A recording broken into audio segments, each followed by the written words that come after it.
Espero que todos estejam bem, acolhidos e acolhidas por este que entende que num tempo como o nosso, né, se faz vingar como necessário a empatia, o respeito, o acolhimento, a possibilidade de nos desprendermos de uma ideia terminal de aprendizagem, mas pelo contrário, na contramão, assumir uma ideia inacabada de condição humana, inacabada de ser e estar no mundo.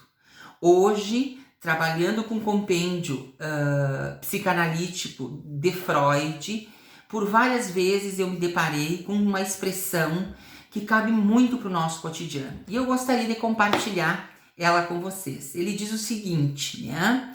Quando a gente vai, né, numa posição terapêutica, né, respeitosa à identidade do outro, que está atravessado por subjetividade, que está atravessado por histórias, né, que o fazem como ser humano que é e está no mundo, nós temos que entender, segundo Freud, que ele é resultado de um processo subjetivante. Essa é a expressão. Processo subjetivante. Estou aqui com o compêndio na mão, né? E aí ele explica pra gente o que é o processo subjetivante, e quando a gente entende, a gente quer morrer. Sabe por quê? Porque a gente se dá por conta que muitas vezes nós desrespeitamos os aspectos subjetivantes daquele sujeito em processo. E aí ele cita um exemplo muito interessante. Ele diz assim, por exemplo, né? Se eu olhar para alguém, né? Se eu olhar para alguém que foi preso, tá? Roubando uma galinha, né?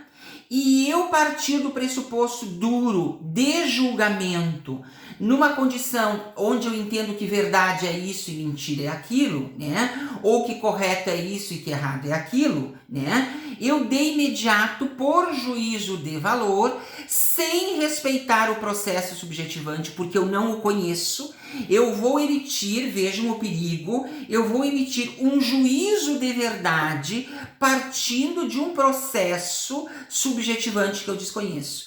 E eu direi sem piedade, né? Que morra na cadeia, Isso seria, né, a ideia de segregar o processo subjetivante do sujeito. Agora, quando eu paro de julgar, ou seja, eu saio da posição de julgamento e passo a uma posição de ajuda, de entendimento, uma posição, né, de escuta sensível, eu digo alto lá. Ele tem um processo subjetivante. E o processo subjetivante dele termina numa família que tem 5 elementos que choram de fome. Então, assim, né? Ele está fazendo errado? Está, né? Roubar para dar de comer justifica? Não. Mas me tira da posição de julgador como alguém que é, na minha concepção, por vezes, detentor da verdade absoluta, né? Que isso já é demodê, né, gente? Vamos parar para pensar, já é demodê. Então eu não conheço o processo subjetivante, mas eu pego o outro como se fosse um saco de batatas e coloco numa posição de julgamento. E começo a colocá-lo numa posição de julgamento e a colocar em xeque a trajetória dele, porque eu ignoro o processo. Eu não quero saber o processo pelo qual, eu só quero julgar. E muitas vezes eu quero julgar por julgar, que coisa triste isso, né? Então hoje, né, lendo, retomando o Freud, né, e o seu compêndio psicanalítico, eu também fiz uma autocrítica acerca de mim mesmo. Qual é a minha posição? Será que eu estou numa posição de julgamento acerca de algumas questões? E até onde eu posso julgar se eu desconheço o processo? Quem é da área do direito, né? Quando toma um caso, e eu dei aula em curso de direito, né? Vocês não sabem, mas eu dei aula há 3, 4 anos em curso de direito. de matérias pétreas, de matérias básicas, né? E a gente sabe que o primeiro movimento do profissional do direito é fazer uma expedição investigativa.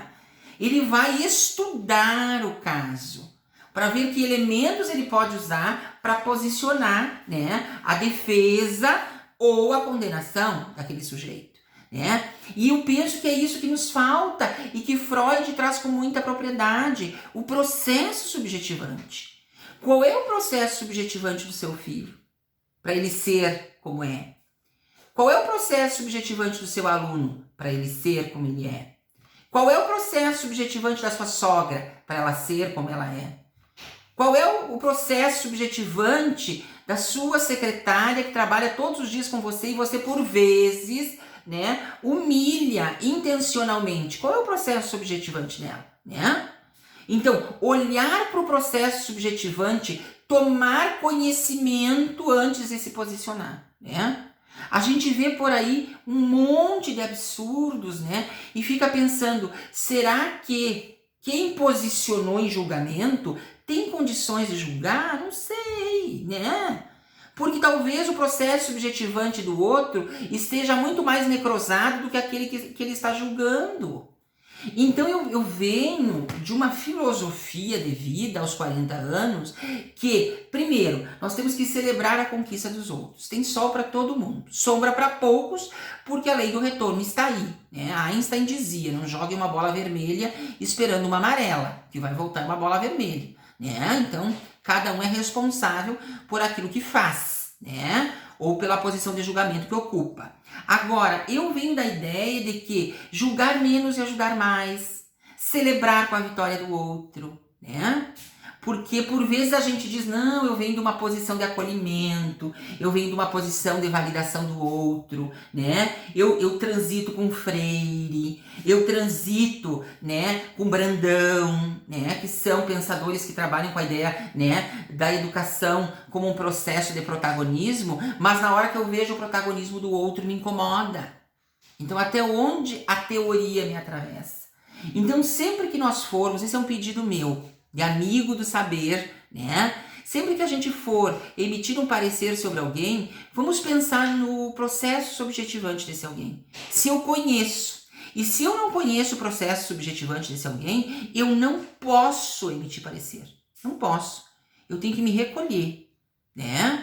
Porque eu só posso emitir um parecer a partir do conhecimento do processo subjetivante do sujeito. Quem lê Sarah Hoffman, por exemplo, a avaliação escolar trabalha com esse princípio, né? Quer dizer, não é só o elemento da escolarização em xeque na avaliação que diz se o aluno é bom ou não, mas toda a trilha histórica que fez ele conseguir aquele 7. Aquele 7 dele talvez tenha o mesmo valor, se não mais, que o 10 do outro, porque nós estamos escutando o processo subjetivante desse sujeito. Então hoje o recado do prof que tá aqui, ó, né, na mesinha de trabalho, com essa flor linda de viver, né, é dizer para vocês, né, que a gente aprenda duas coisas que eu acho que são bem simples e básicas. A primeira, né, julgar menos e ajudar mais, e a segunda, né, celebrar com a vitória do outro. Não é ruim o outro ter uma luz, né, ao sol. Bom, se ele vai construir a sua sombra é uma outra história. Mas vibrar com o sucesso do outro é humano, é saudável. Gente saudável vibra com o que é bom, né? Gente saudável celebra o que é bom e o que faz bem. Acho que essa é a grande sacada.